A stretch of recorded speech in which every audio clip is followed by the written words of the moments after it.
Энэ хууль уг нь их олон жил боловсролтой явж байгаа маа. Тэгээ үе үеийн сайдуудаар дамжаал явж байгаа. За нэг удаа өргөн бариад бас буцаж исэн ийм ч хууль явж байгаа.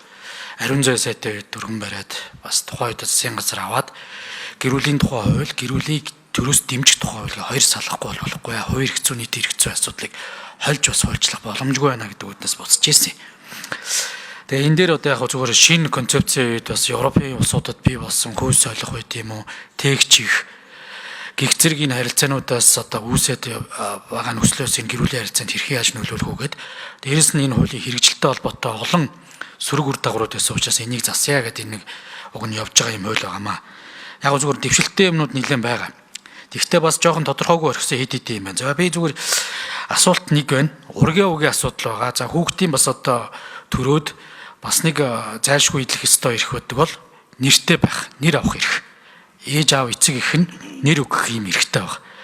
Энэ нэр өгөх эрхтэр нэг ургийн овг байгаа. За монголчууд ургийн овгийг маш замбраагүй авсан. Энэ өөрөө эргээд зүгээр зарим нь бол одоо боржинч гэх юм уу, боржгон гэдэг энэ овгийг баг нийтээр авцсан. Бичлэлтийн үед хит хитийн янзаараа байдаг. Тэгэхээр энэ гэрүүлийн хуулийг үн шинжсэн найруулгын үед энэ ургийн овгийг дахин нэг одоо баталгаажуулж авах асуудлыг өгнө хөндөж исэн юм аа. Энийг ингээ хайчаа ороод ирсэн байна. Зарим нь тухайн үед мэдэхгүй сэтгэл хөдлөлөөрөө за улсын бүртгэлтэр очиод бүртгэлээ шинжилүүлэхдээ ямар овогтой гэхээр мдээгүй таниагүй учраас зүгээр л овог хэлсэн. За дээрээс нь сая бид нар бас хууль зүйн дотоод иргэн сайд Нямбаатрын үед бид нар Польшоос Монголын хүн амын тооллогын материалуудыг хувилбарлаж авчирсан. Энэ зэргээр явах юм бол энэ Баруун аймгаас бусдууд нь бас тооллогын материалыг бас архиваас үзэх болцоо бүрдээд байгаа байхгүй. Энэ ургийн овгийг шинжлэх асуудлыг нэг удаа энэ дагж мөрдөгч урмын хуулиар нэг зэгцлээд үнэхээр энэ цус ойртолт байт юм уу? Хүн ам зам бодлогын хувьд бас нэг шийдэх асуудал байсан юм аа. Нэгдүгürt энэ байгаа. За тээгч ихээр одоо хичнээн хөвгт төрж байна. Энээс үүсэж байгаа эрх зүйн маргаанууд юу байна? Ер нь өв залгамжлал бусад эрхүүд дээр ямар одоо онцлог зохицуултууд оров? За гэрэлтийн гэрээний асуудал байна. Яг зүгээр хайр сэтгэлийн асуудал учраас ийм зүйлийг ярихгүй гэдэг боловч амьдрал баян байна. За ер нь тэгээд одоо сошиалор гэрүүлийн маргаанаа шүүлгэж байгаа энэ үе дээр бол гэрэлтийн гэрээний ач холбогдлыг бид нар таниулж өгөх хэрэгтэй байгаа. Одоо тийм учраас энэ асуудал дээр одоо ямар зүйлүүд орж байгаа вэ? Асралт гэр бүлд одоо тавигдах шаардлагын хувьд ер нь ямар зүйлүүд орж байна? За тэр хамтран амьдралын асуудлыг энэ хууль дээр оруулж ирж байгаа бас буруу. Оруулж ирэхдээ зүгээр аль хууль дээр байх байсан. Энэ бол өөрөө эргээд ерөнхийдөө гэр бүл батлуулахгүйгээр явах юм шаардлагууд үүсэж байна. За гэрүүлийг одоо бүртгүүлэхэд хашлах шалтгаан буюу удамших өвчтөө гэдэг бол одоо хоцрогдсон шүү дээ. Үр хөвгтөө болохгүй асуудал дээр л энэ дэр зөвлөгөө өгнөхөөс биш энэ бол гэрүүл болоход хашлах шалтгаан биш байхгүй юу? Бид юуроос ингэж нэг байгаа ямиг бас нэг дүгнэлт хийгээд ороод. За ургийн овгийн асуудал бол хүн ам зүйн удам зүйн болон одоо цус ойролтоо сэргийлэх төр бол энэ асуудал бол чухлаа тантай санал нэг байна. За яг хуулийн төслийг дагалдуулаад боловсруулсан хууль дээр энэ ургийн овогтой холбоотой энийг дагж мөрдөгч урмын хуулиар зохицуулсан зүйл бол орж ирээгүй. Хуулийн төсөл дээр бол ургийн овгийг хөтлөх юутай холбоотой ургийн овгийг хөтлөх болон мэрэгжлийн одоо энэ дэмжлэг үзүүлэхтэй холбоотой заавар аргачлалыг бол гэр бүлийн болон боловсролын асуудал эрхэлсэн сайд нар хамтран батлахаар бол тусгаж өгч байгаа. За одоо байгаа иргэний улсын бүртгэлийн хуулийн зохицуулалтаар бол ургийн овгоо бол иргэд бол нэг удаа бас өөрчлөх энэ эрх нь бол бас байгаа. Тэгэхээр энэ одоо байгаа зохицуултын хүрээндээ энэ ургийн овгийн өөрчлөх зохицлох асуудлаа бол иргэд бол өөрсдөө шийдвэрлэх боломж бол байгаа гэж ингэж харж байна.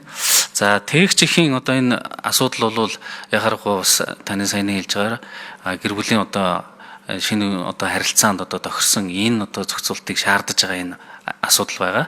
Тэгээд тээгч ихтэй холбоотой донор бэлгийн эсийг ашиглан хүүхдтэй болж байгаа тохиолдолд энэ хүүхдийн эцэг их байх эсхийг нь бол энэ гэр бүлийн хуулиараа бол тодорхой болгож өгч байгаа. За донорын хуулиараа бол энэ тээгч их болох гэрэлтийн тээгч ихтэй холбоотой гэрээний заагвар батлах энэ зүйлүүд нь бол донорын хуулиараа зохицуулаад одоо практикт явж байгаа. Гэр бүлийн хууль дээр бол энэ эцэг их нь хэн байх юм бэ гэдгийг илүү тодорхой болгоод өгч байгаа.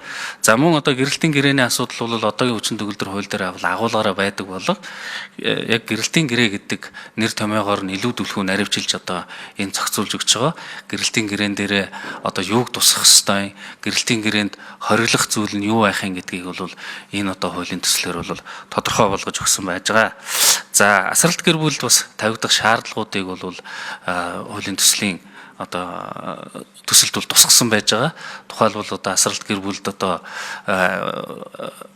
орлоготой байх хэвээр, мөн одоо эрүүгийн хариуцлага хүлээж байгаагүй байх хэвээр, за мөн одоо эцэг их байх үүргээ асуулж байгаагүй байх гэх мэт одоо асралт гэр бүл тавигдах энэ хуулийн зохицуултыг одоо төсөлд бол тусгасан байгаа. За хамтран амьдрагчийн асуудал бол бас энэ хүүхдийн эрх ашгийг одоо хамгаалахын зорилгын хүрээнд бол энэ хамтран амьдралтай холбоотой зохицуулт бол энэ хуулийн төсөлд бол орж ирсэн юм аа. Зүгээр таны одоо илэрхийлж байгаа одоо хамтран амьдралын асуудал энэ хуульд байх ёсгүй гэдэг зүйл дээр бол би ажлын хэсэг дээр бол бид нар бол энийг бол орох ёстой байна гэж ингэж оруулж ирсэн явж байгаа. За удамших болон одоо сэтгцэн юм өвчтөй юм бол асуудал хэдүүлээ энийг ажлын хэсэг гараад мэдээж явах бах. Гэхдээ ерөн зөв ургийн овгийн асуудлыг нэг удаадаа өөрчлөх энэ дагжмардаг шилжилтийн зохицуул хийх нь зөв. Наад нэг удаа өөрөө солиод явна гэдэг бол амар их чирэгдэлтэй. Хоёрдугаар зөвхөн эцэгхийн нэр өөрийн нэрээ солидог байхгүй. Ургийн овг дээр бас тодорхойгүй байгаа. Тэгэхээр энийг бас зөв ойлгоно хэдүүлээ.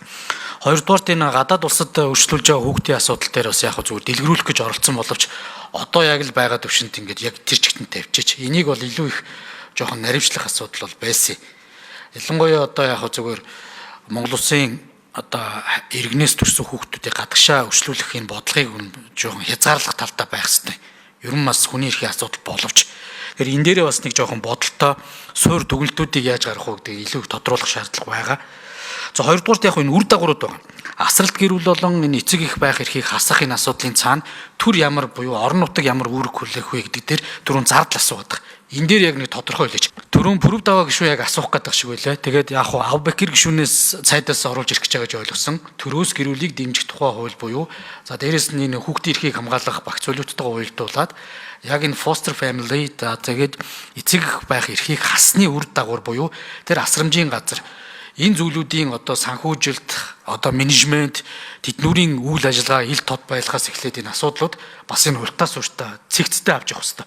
Нэг юм хийгээ өгчдөг шүүх шийдвэр гаргадаг хүлээж авах байгууллага байхгүй. Жишээ нь одоо foster family-г хэрхэн яа сонгон шалгаруулах, хэн мэдээллийн сангийн үүсгэх энэ төргээд тодорхойгүй энэ зохицуултууд харагдахгүй байна. Нэгдүгээр шүү дээ. За энэ бүтэн өнчийн хүүхдүүдийн асрамжийн газарт байгаа хүүхдүүдийн эд төрөнгийн эрх маш их зөрчигддөг. Энэ дээр судалгаа өгөөч. Яг энэ 18 нас хүрээд асрамжийн газараас гарч байгаа хүүхдүүд тансандаа болоод ямар одоо хөрөнгөтэй гарч байна. Заримдаа одоо нэгэд сэтгцийн өөрчлөлтөө гэдгээр ягаад ах дүүнэр нийлж байгаа нёгийга ийм шинжилгээний дүгнэлт гаргуулж байгаа байр саавыг нь аав ээжээс нэгсэн. За гэр бүлийн яамнаас ажлын хэсэгт бол байгаа. Тэгээд ялангуяа энэ асрамжийн газартах дансны мөнгө өнтертэй холбоотой мэдээлэл гэр бүлийн яамнаас хариулъя. За энэ гэр бүлийн хуулиар бол бид нар яг сайн зүрх гишүүн ярьдаг энэ хувийн эрх зүйн харилцааг зохицуулсан зохицуулалтад түлхүү оруулж ирж байгаа учраас яг энэ асралт гэр бүлд олох төрөөс олгох урамшуулал гэдэг юм уу дэмжлэг гэдэг юм уу тэр зүйлийн төр бол энэ хууль тусгагдаагүй. Гэр бүлийн хөгжлийг дэмжих тухай хуульд бол тусгагдана гэдэг ийм одоо үзэл баримтлалын хүрээнд бол ойлгож байгаа. За гэр бүлийн одоо хууль дээр бол гэр бүлийн гишүүд хүүхдийн одоо хуваарь хөрөнгийн асуудлыг бол зохицуулж өгч байгаа. Тэгэхээр яг таны саяны дурддаг одоо асрамжинд байгаа одоо хүүхэд бол одоо төрөөс олгож байгаа одоо юу гэдгийг эрдэнэс 5-7% цааны мөнгө төгрөгч гэдэг юм. Ийм одоо яг тухайн хүүхдийн одоо хуваарь хөрөнгийг бол эцэг эх нь бол хүүхдийн эрх ашигын эсрэг бол дуран мэдэн зарцуулахгүй гэдэг ийм хоригдсан зохицуултуудыг орж ирж байгаа. За энийг зөрчсөн тохиолдол бол хүүхэд өөрөө бас шүүхэд одоо хүсэлт гаргаж энэ хохирлоо нэхэмжлэх эрхийг нь бол одоо насан турш хойноо бол гарах тэр эрхийг нь бол олгоцсон байгаа. Цогтбаатар гэр бүл хөдөлмөрийн хамгааллын яамны ахлах шинжээч. За тэгэхээр манай яамнаас гэр бүлийн хөгжлийг дэмжих тухай хуулийг үзэл баримтлалыг одоо өмнө 2 удаа батлуулсан, одоо 3 дахь батлуулах гээд ажиллаж байна. За ерөнхийдөө 6 сард өргөн барьсан өмнөх засгийн газрын үед тэгээ буцсан одоо татагдсан байгаа. За одоо тэгээд саяын асуултуудын хүрээнд бол асралт гэр бүлийн зохицуултыг бол хүүхд хамгааллын тухай хуулийн 12 дугаар зүйлд одоо бүрэн тусгагдсан хүүхдийн хүчрхийлд өртсөн хүүхдүүдийг бол эхлээд төрөл садны асаргаанд гэр бүлийн орчинд за тэндээс одоо боломжгүй гэж үзэх юм бол асралт гэр бүл тэгээд тэндээс одоо боломжгүй болол одоо асрамж халамжийн газарт одоо хариулуулах үйлчилгээ үзүүлэхээр заасан байгаа. За асралт гэр бүл үзүүлэх журмыг мөн манай яамны зүгээс одоо баталсан. За тэгэхээр энэ дээр бас шалгууруудад үзүүлэлтүүд байгаа. Одоогор бол жил яригдж байгаа үйл ингээ ороод ирж байгаа бас хилцээд энэ хувийн хэрэгцэн бол нийгмийн суурь асуудлуудаа бас нэг зөв ойлголттой явах хэрэгтэй. Тэгээ бид энэ нэр томьёог ч гэсэн сонгож хэрэглэхдээ буруу явсаар хагаад энд хэцүү болчиход байгаа. Жишээ нь гэр бүлийн хүчирхийл гэдэг нэр томьёог бас буруу л хэрэгэлсэн анханаас. Уг нь бол амьдрах орчны хүчирхийл байхгүй. Энд нь нөгөө гэр бүлийн хүчирхийл гэхээр гэр бүлдээ яг дүүцүүлж авч үзэх адилхан амьдрах орчинд үзчихдэг, сургуулийн орчинд дах хүчирхийл орчдог дотор байрны шүү. За дээрээс нь сэтгцэн эрүүл мэндийн төв дээр байгаа хүчирхийл хүртэл ордог байхгүй гэр бүлийн хүчирхийлд. Тэгэхээр энэ анханасаа ингээд бас нэр томьёо энтрийг бас зөвдгөх энэ шинжлэх ухааны үндстэйгээр нэр томьёогоо бас бодож хэрэглэх асуудал байсан. Тэгээ ерөн зүгээр яг нэгэнд гэр бүлийн үйл ярьж байгаа учраас энэ толботой нэр томьёонуудыг ч гэсэн цаашдаа нэг судлан шинжлэх. Уг нь бол одоо амьдрах орчны хүчирхийлгээд явбал илүү яг бодиттой бөгөө цаатлын үр дагавар ч гэсэн их зэгцтэй харагдтал байсан юм шиг ба. За би яг энэ яг хуультай тухайлан санал бол дааж мөрдөх журмын зохицуулт дээр энэ ургийн овгийг нэг шинжилэх ажлыг иргэдэд нэг боломжийг олгочооч. Ядаж энэ боржгоо овгийг авж байгаа хүмүүс чи бичлэлт нь янз янзаар байгаа байхгүй. Боржгон дээр ч биш.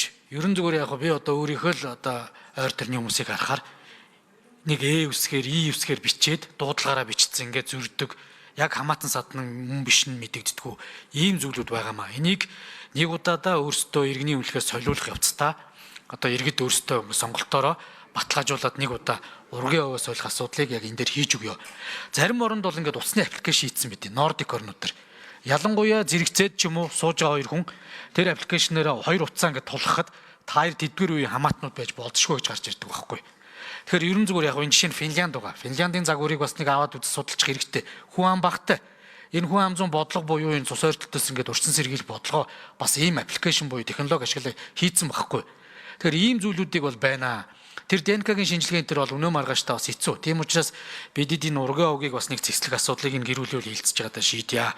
За хамтын амьдрал буюу тэр 21-р зүйл дээр байна л та. Гэр бүлийн харилцаатай дүүцүүлж үзэх нэг асуудал ороод ирж байгаа. Энэ гэрэлтэй адилтгах харилцаа. Тэгээ 5 жил хугацаа тавьчихад байгаа хгүй. Гэрэлт гэдэг чинь 1 хоногийн дараа ч адилах гэж үзэж болно. Зарим 5 жил дотор ч баг 3 4 хөвч төрүүлж болно шүү дээ. Яагаад ийм одоо харилцааг авчиад хугацаагаар боогоод тэрний үр дагаврыг 5 жилийн хугацаагаас боож иж үр дагаврын шийднэ гэж оруулж байгаа юм чи буруу байхгүй. Тэгэхээр эн чинь тодорхой суур нөхцлүүд байна. Эргээд энэ дээр оруулал их хүүхдтэй нөхцөл байдлуудыг л хэдүүлээ бодохгүй бол энэ юусоо хугацаа зааж орж ирж байгаа. Дээрээс нь чи гэрүүл яг аль биесны гэрүүл болохоос ер нь төтгөлзүүлэх ийм нөхцлүүд байгаа шүү дээ. Болчихно. Ийм сэтэл болчихно. Тэгэхээр энэ дээр бас ажлын хэсэг гаргахтаа анхаарья. За энтэй зэрэгцээд тэр гэрүүлийн хөгжлийг дэмжих хууль хүүхдийн эрхийг хамгаалах хуулиудтай холбоотой өөрчлөлтүүд яаралтай оруулж ирээрээ. Энд орж байгаа бүх зохицуулт чинь дандаа үр дагавар нь төр талаасаа болоо орон нутаг талаасаа эсвэл одоо тодорхой хэмжээний механизм шаардсан, санхүүжил шаардсан ийм зүйлүүд байна шүү. Энийг зэрэгцүүлж авч явахгүй бол энэ хууль чинь хэрэгжихгүй. Маш хэмжээний нийгэмд үл ойлголцлууд үүснэ. Тийм учраас засгийн газар талаасаа энэ хуулиудаа уялдуулж орж ирэх талаасаа анхаараач. Ягаад тэгэхээр 4 сарын 1-ээс гээд явчих. Шүүг бол хэрэглээл эхэлнэ. Тэгээ эн чин дараа нь үр дагаврыг хэн хариуцах вэ гэдэг асуудал байгаа. За нэг хамгийн юм байгаа. Эрх зүйн чадамжгүй юу бүтэн үнчийн хүүхдүүдийн асрамж халамжинд байхдаа тэдгээр хүүхдүүдийн эд төрөнгийн эрх маш ихээр зөрчигдөж байгаа. За насан турш ч гэсэн эрх зүйн чадамжгүйг тогтоож жагаад ах トゥ амрах саднууд нь янз бүрийн байр сав эд төрөнгийн зарцуулдээ. Тэгээ нэг хүмүүс чинь бас яг ингэж яв ихээр бас юм ойлгоод идэг байхгүй. Тэгэхээр энэ дээр хууль зүйн тусалцааг үн төлбөргүй өгдөг яг ийм эд төрөнгийн эрхтэй маргаан гарвал төр өөрөө бас оролцох энэ нөхцөл байдлуудыг энэ дээр илүү хийж өгөх ёстой. Энэ маш олон жишээнүүдийг би мэднэ. Би хууль зүйн дотоод хэргийн яамд ажиллаж байхдаа энэ чиглэлийн маш олон хүмүүстэй уулзж исэн байт юм аа. Тэгээд энэ гэр бүлийн хуулийг ямар ч гэсэн дэмжиж явъя.